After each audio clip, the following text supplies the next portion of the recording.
Raider Nation, what is the deal, man? Once again, it's your guy Panama Fargo, and I'm back to y'all live with another episode of the Raider Rundown. And today, man, we're gonna be going over what the last game meant for the Las Vegas Raiders, right? How it put their future in flux, to my opinion. This is my opinion.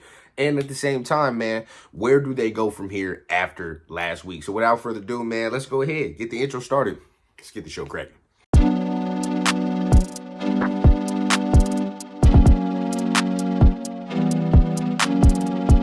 As a young guy, I had a dream that someday I would build the finest organization in professional sports.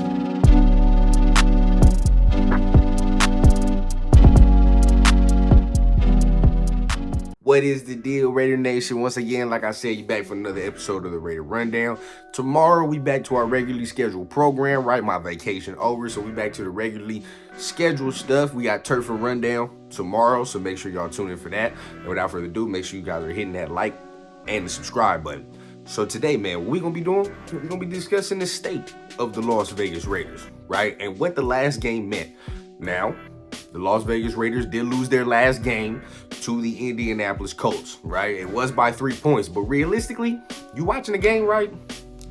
The Raiders were never really in it till the end. You know what I mean? I mean, they were in it, but the way that offense is, the way the offense has been playing, it was going to take a full 180 turnaround for the team to look any type of competitive going into the postseason. All right, that's just what it is. The defense was playing well, and I believe the defense played well enough to win that game against Indianapolis. But once again, the ugly head of the offense rears itself, right? It rears itself. I mean, and I've said this before, that this offense ain't going to get better until next year. Why? Because number one, the dude who was calling the plays, who actually made the offense, ain't even here. You know, that's one. Two, the dude, the dude that's not here, drafted a bunch of players for said scheme and offense. And now, okay, so how are they going to perform without that? Certain individuals will be able to perform because of the talent. But honestly, certain individuals were brought on this offense specifically for the McDaniel scheme. So, okay, now you got square shapes trying to fit in the round holes. You know what I mean? Like that's where we at. And last but not least, you have an OC, right? You have not even last. This is the second to last. You have an OC that is not experienced, right? He's never called plays in the NFL. So that's three. So you're without the creator of the offense systematically and all that, the play caller, all right, and / play caller. Two, you have a bunch of drafted players that were drafted for a specific scheme in mind. And, you know, now we're in a whole different direction. So what do we do with these players? And number three, right? OC is inexperienced. Never called plays before the NFL. Like I said, it goes back to one, where the play caller, the offense creator is not even here. And for the rookie quarterback, right? And yes, it's going to be hard to win with a rookie quarterback we go in the draft, this next draft. But at the same time, the skill sets are different. And like I say, whenever you guys hear me say this, don't think I'm saying this to say, oh, hey, no, Connell sucks or whatever. No, that's not what I'm saying. He's limited. Just listen to what I'm saying. He's limited, right? He cannot do certain things if the play and all other 10 guys are not executing at a perfect level, right? All other 10 guys around Aiden O'Connell had to be executing at peak efficiency for him to be able to operate at peak efficiency. Now, if a play breaks down, if something don't work, you know what I mean, like it's supposed to work, he not going to be able to adjust. He's just not. He just does not have that type of game, right? Even the mobility in the pocket is lacking, right? He showed a little bit, but even if he wasn't, he ain't got to be Lamar Jackson. We're not saying he got to be Michael Vick, but he got to be able to move in the pocket, and even his mobility in the pocket is stagnant. So with them factors, the offense was never going to get back on track until it is systematically changed. The offense needs to be systematically changed. That's coming next year. Now, we talk about the defensive side, and this will lead us into AP, right, and his job security. Now, okay, to me, personally, this last game, defense didn't play bad. Defense played well enough to win. Now, they didn't play as good as they've been playing, right? That's the thing. And they didn't get defensive touchdowns and turnovers this time. All right. And usually when they do that, we win the game. And it's easier for us to win the game because the offense is struggling. But this time, we had to rely on the offense to carry the slack. And then the defense was on the field for more than they should have been. Also, they gave up some plays here and there. You know what I mean? And this is the result we looking at. Now, I know a lot of you want to blame Amik Robertson on the long touchdown. Not his fault, bro. You have to understand there's no goddamn safety in the middle of the field. There's no safety, right? So that's an easy tub. That's more play caller to play caller type of thing, right? Like, I forgot his name for the Indianapolis Colts. Steichen, I think it is. Shane Steichen. He outdialed Patrick Graham on that one. He did. He got his ass on that one. So you just got to give it up to him on that. That was a good play call. They started running the ball a little bit towards the end, and they was running the air out the sails.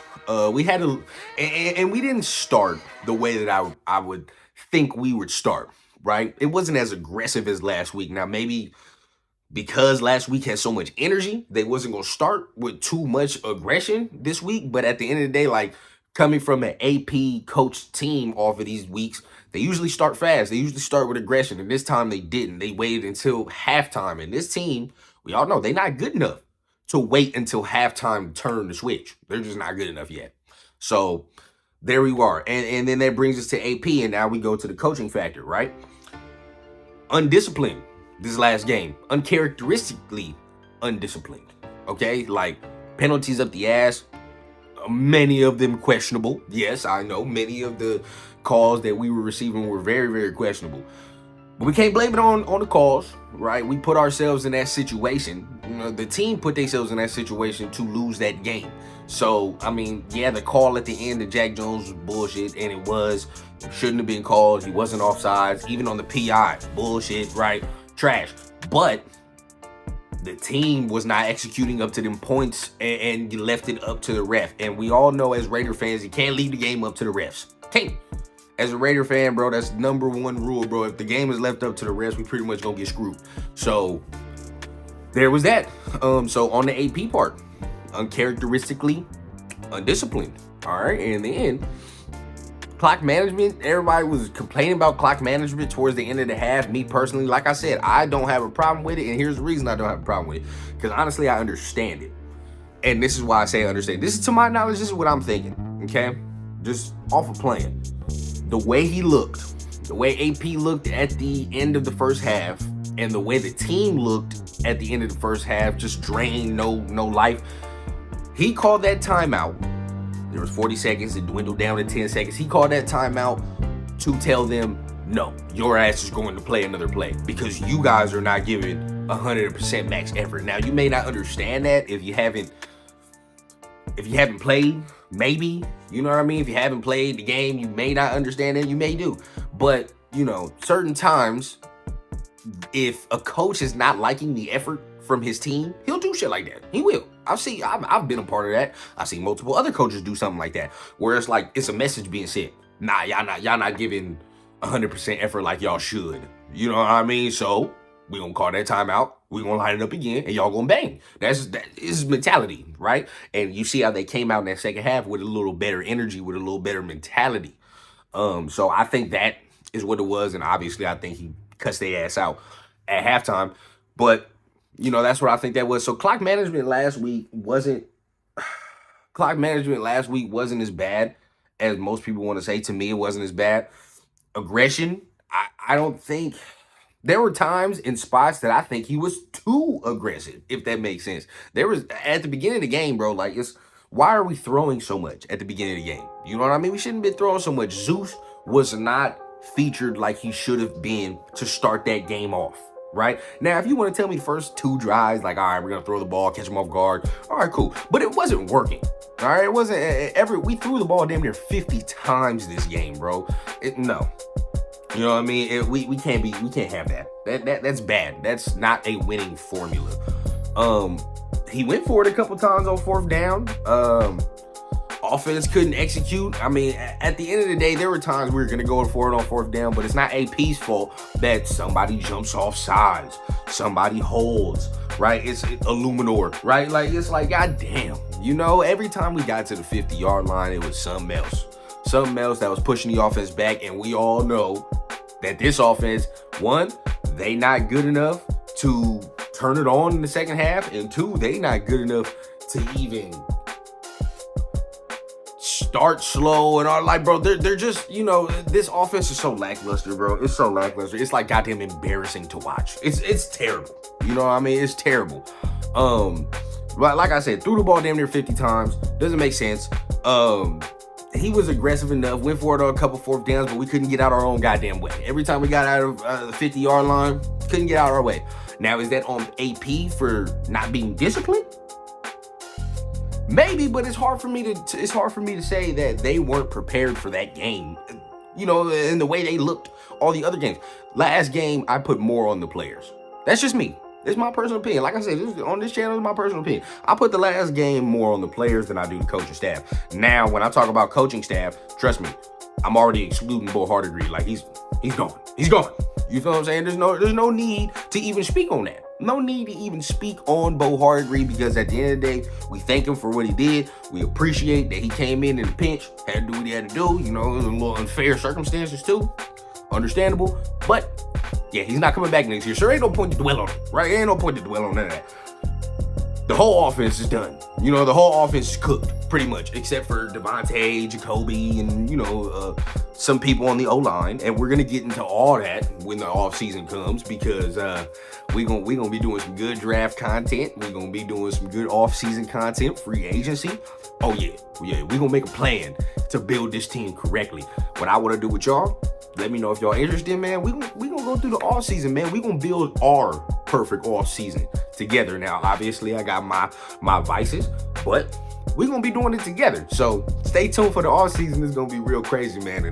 And if the Raiders do what we want in building this team, trust me, we gonna be straight. But whole offense getting overhauled. Defense should be straight. Now we go to the coaching aspect of it, okay? Because this is why I say last game didn't do Antonio Pierce no favors, and it put the coaching job in flux. Because, okay, you beat the Chiefs, but last week it looked sloppy, right? You look sloppy, you don't win, and it's bad, right? Mark Davis has a meeting with Antonio Pierce after the game that lasts about damn near 30 to 40 minutes. And that's very uncharacteristic after a game. And we all know that every time Mark has a meeting with somebody after a game, it ain't never typically good. So, I mean, you see that. Then you hear all the Jim Harbaugh rumors. And trust me, we gonna get into that on this channel. All right, I posted a short yesterday saying it got some legs to it. It does. I'm not gonna lie to y'all. From everything your boy do his research now, but from everything I done seen, the dots are connecting and the smoke is starting to rise off the fire. You know what I mean? So we're going to have to talk about that, and probably tomorrow, because we back at our regularly scheduled date. So stay tuned, because the Jim Harbaugh rumors have legs. They do. And it's something we got to think about, especially if AP come out against Denver and don't look particularly hot. All right. And yeah, we're going to have a very serious conversation. But, you know, Jim Harbaugh is right on his heels. And right now, I think it goes AP, Jim Harbaugh, and everybody keeps saying goddamn John Gruden. I'm not, me personally, bro, I don't even want to put that shit into the air. I don't even want to put it into the air, bro. If I'm seriously giving y'all a report, then yes, I think you have to consider John Gruden.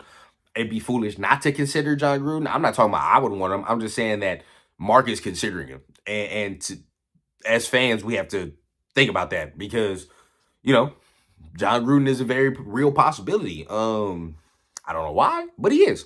Other than that, if it's not AP, if it's not Jim, not John, you look around the NFL to all the other coaches that we were looking at, maybe Frank Smith from Miami, because he already has Raider ties. Certain other things, we'll see. But the coaching job ain't 100% APs. I would want it to be, but it's not 100% APs.